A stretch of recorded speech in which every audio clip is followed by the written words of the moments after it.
James Carter stood outside the St. Clair Art Gallery in Manhattan, staring up at its towering glass doors. The golden letters of its name glimmered under the soft glow of the streetlights. He took a deep breath, feeling the weight of his dreams resting on his shoulders. For years, he had painted in the small, dimly lit studio apartment he called home. His canvases told stories of struggle, hope, resilience, and beauty.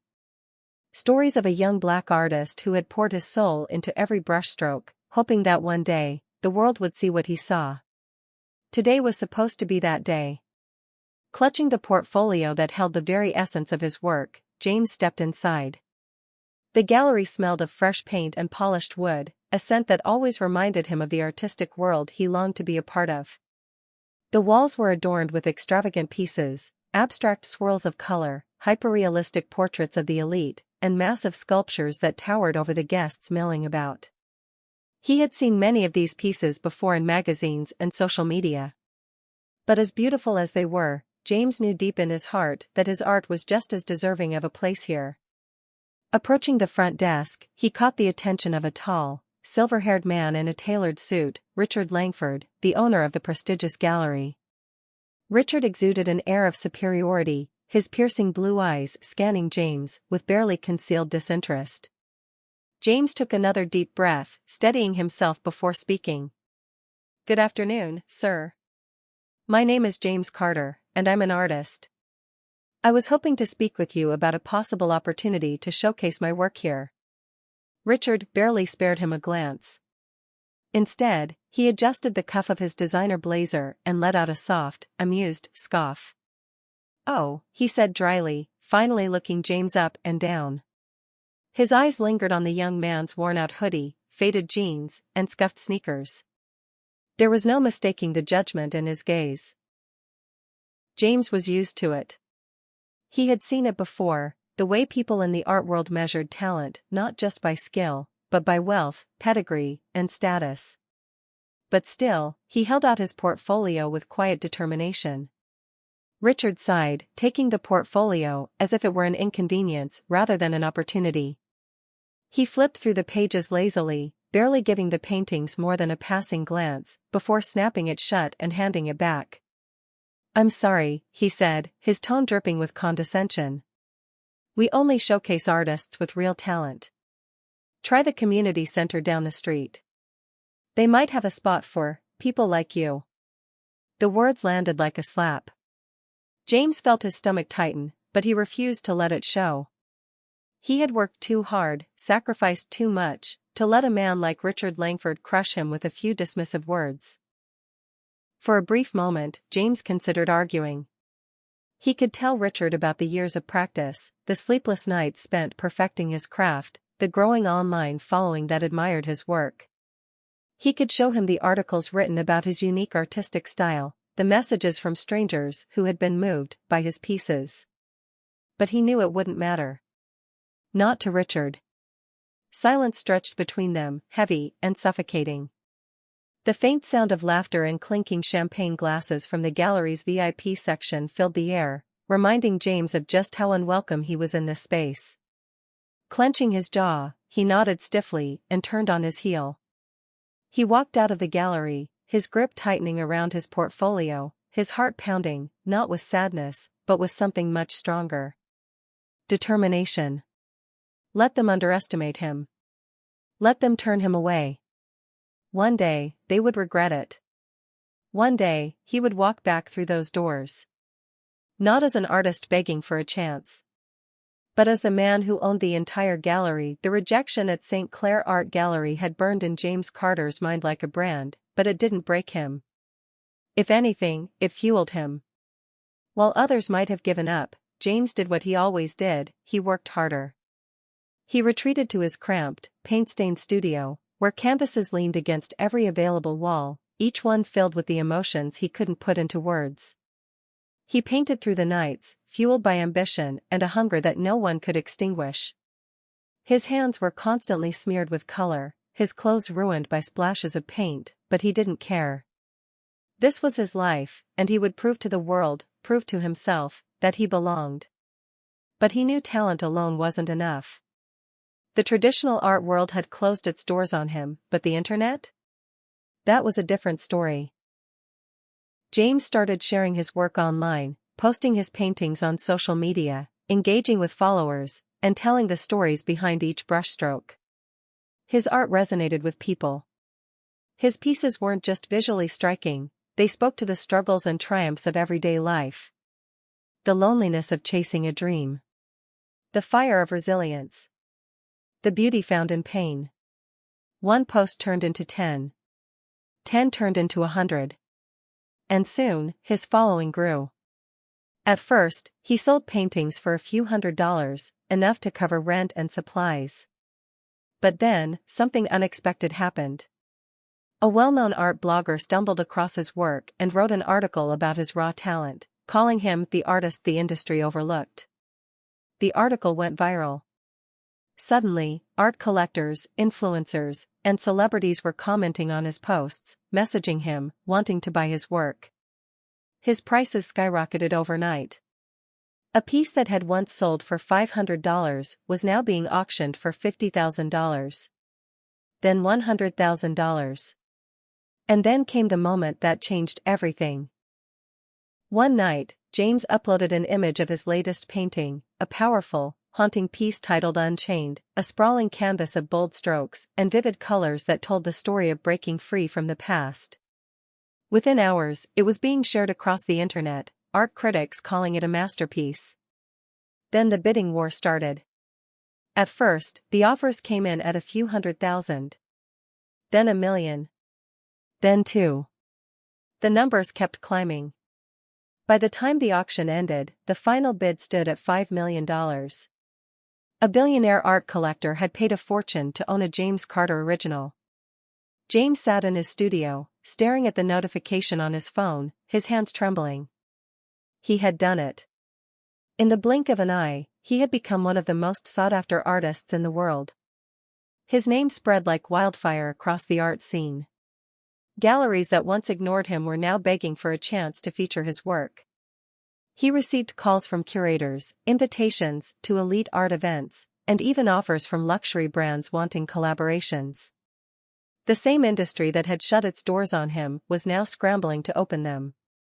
But James hadn't forgotten. He hadn't forgotten the way Richard Langford had sneered at him. Had dismissed him like he was nothing. And that's when James made a decision. He wasn't just going to be part of the art world. He was going to own it. The air felt different as James Carter stepped out of the black luxury car that had brought him back to St. Clair Art Gallery. The same gallery that had once turned him away. The same gallery that had refused to even look at his work. Only this time, he wasn't an unknown artist hoping for a chance. He was now a globally recognized name in the art world. His paintings had sold for millions, his work was displayed in museums, and his name was whispered in elite circles alongside the greats. He was no longer the young man in a hoodie carrying a portfolio, begging for validation. He had come back, but not for their approval. This time, he had come to take what was his. Dressed in a crisp, tailored navy blue suit, with a designer watch glinting on his wrist, James walked through the same towering glass doors that once felt so intimidating. But now, they felt insignificant. He wasn't nervous. He wasn't hesitant. He wasn't here as a guest, he was here as a man on a mission. The gallery was just as he remembered, high ceilings, pristine white walls adorned with expensive art, and an atmosphere that dripped with exclusivity. The patrons inside were the elite, sipping champagne and discussing overpriced sculptures. It was a world that had once shut him out. But today, he was the most powerful person in the room. Richard Langford, the gallery owner, stood near the front desk, speaking with a group of collectors. The years had added more gray to his hair, but his aura of arrogance remained unchanged. He laughed at something, swirling the wine in his glass, oblivious to the man walking toward him. James stopped a few feet away, waiting. It only took a moment for Richard to notice him. The moment their eyes met, something flickered in Richard's expression, recognition, confusion, and then, eagerness. But James could tell immediately, Richard didn't really recognize him. Not as the struggling artist he had dismissed. To Richard, James was now just another wealthy potential buyer, someone with money to spend, someone worth his time. Richard's demeanor shifted instantly. His smirk widened into a charming smile, and he took a step forward, extending a hand. "Ah, welcome, sir," he said smoothly. "I don't believe we've had the pleasure of meeting before. Are you looking to invest in fine art? We have some exclusive collections you might find interesting." James held back a chuckle. The irony of it all was almost too much. Here was the same man who had refused to give him the time of day, now desperate to sell him something. He shook Richard's hand briefly, then slipped his own into his pocket. "Actually," James said, his voice calm, measured, "I'm looking to buy something much bigger." Richard's smile wavered for a split second before he recovered. "Oh? And what might that be?" James leaned in slightly, just enough for the words to land with the weight of his intention.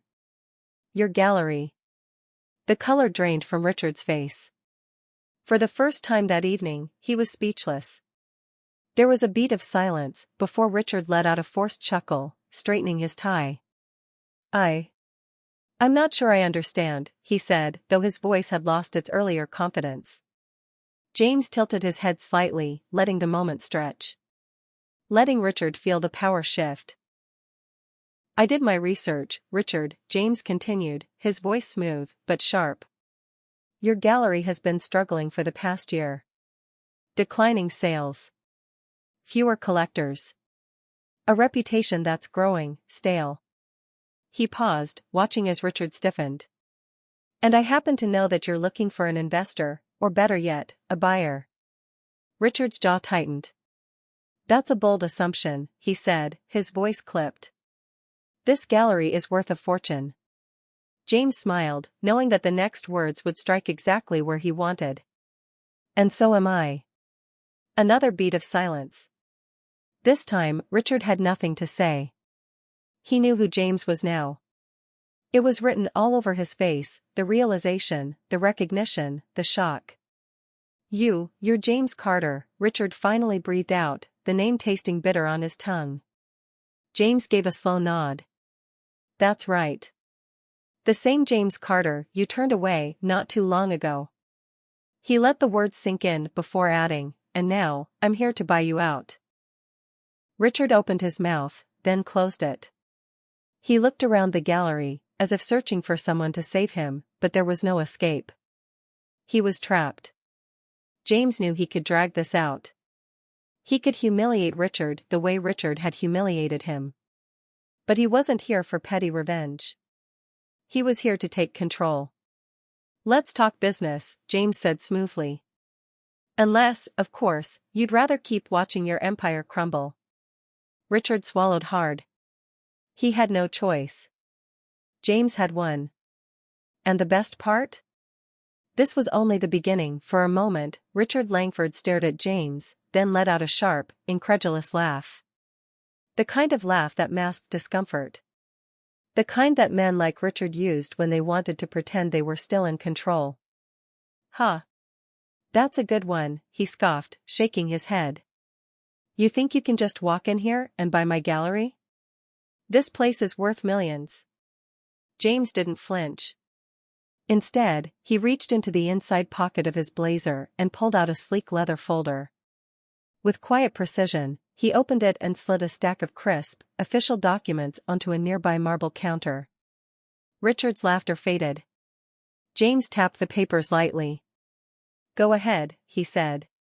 "Take a look." Richard hesitated before grabbing the documents. His eyes scanned the pages, his fingers tightening on the edges. His confident smirk wavered. This is proof," James said smoothly, "that your gallery is in serious financial trouble." Richard's jaw clenched, but he kept reading. Page after page, the brutal reality of his situation unfolded before him. The debts. The declining revenue. The investors pulling out.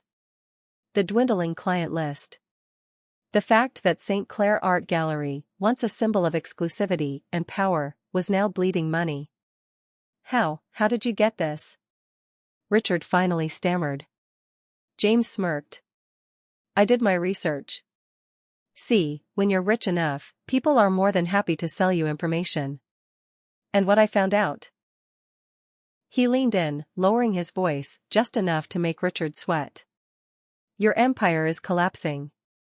You've been trying to hold it together with overpriced auctions and favors from old friends, but we both know that's not going to last much longer. Richard's hand trembled slightly as he put the papers down. His face had gone pale, his carefully crafted facade beginning to crack. Here's the deal, James continued, his voice steady. I'm willing to buy this gallery from you. Pay off your debts. Keep the doors open. Save what's left of your reputation. He let the words hang for a moment before delivering the final blow. But you won't be running it anymore. Richard's mouth opened slightly, but no words came out. Let's not pretend you have a choice, James went on. You need this deal. Without it, this place goes under. The bank seizes the property. The investors cut their losses and move on. And you, Richard? He gave a small, amused tilt of his head.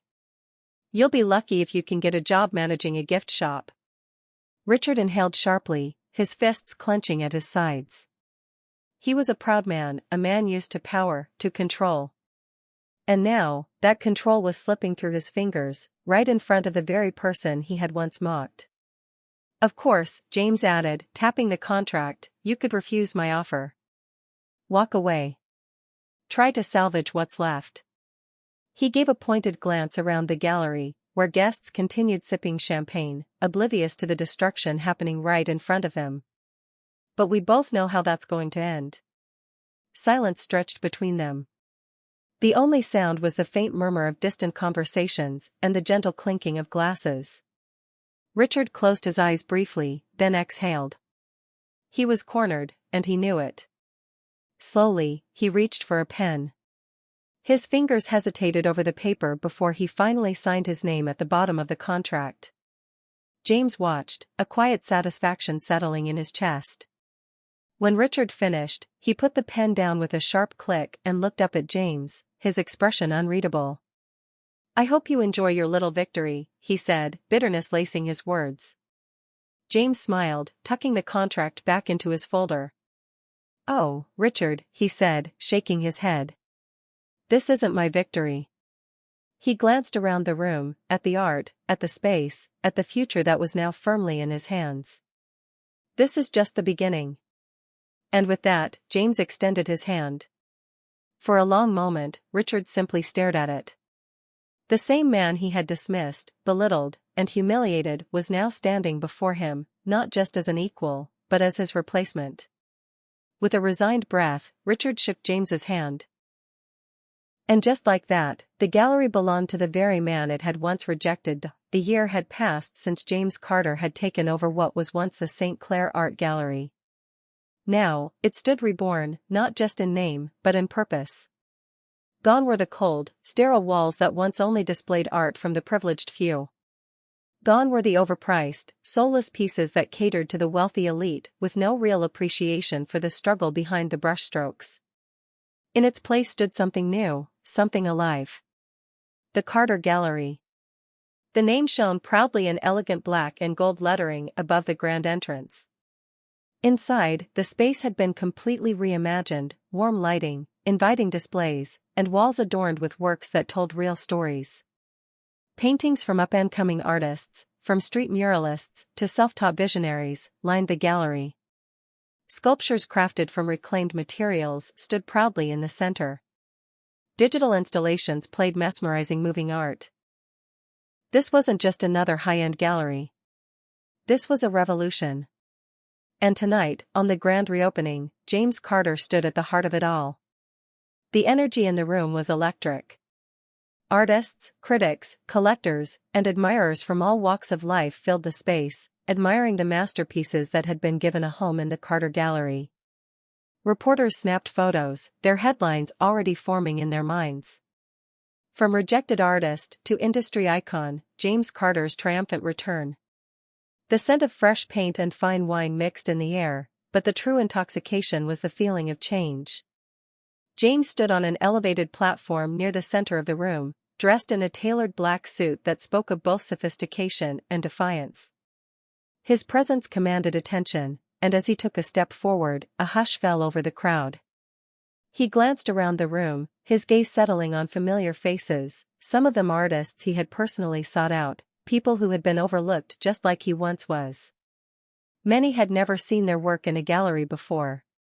Tonight, they stood side by side with collectors, critics, and art lovers, their dreams no longer locked behind closed doors.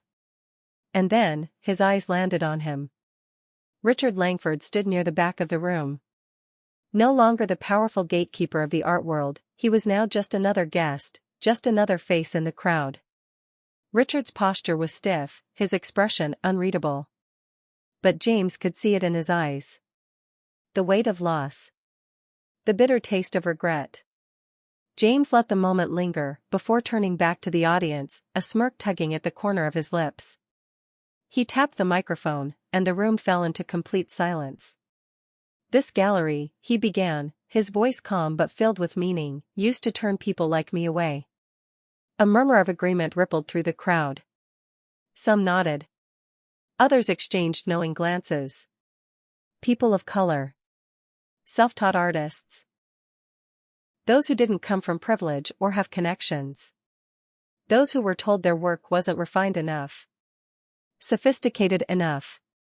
Marketable enough. James let the words settle in the air, the truth undeniable. But not anymore. He looked out at the artists whose work now graced the walls, the dreamers, the fighters, the ones who had been told no more times than they could count. Not here. A pause. A beat of silence before the room erupted into applause, loud and unrestrained. James smiled, the sound washing over him like a wave. "This," he continued, "is the Carter Gallery. A place where every artist is valued. Where your story matters. Where talent isn't measured by who you know, but by the passion you bring to the canvas." The cheers grew louder. People raised their glasses, toasting to the moment, to the change, to the man who had rewritten the rules. And Richard? He stood frozen, watching as the very space he once ruled now belonged to the man he had dismissed as unworthy. James met his gaze one last time, a knowing look passing between them. No words were needed. James had already spoken the loudest message of all, not with revenge, not with anger, but with success. Richard was no longer a gatekeeper.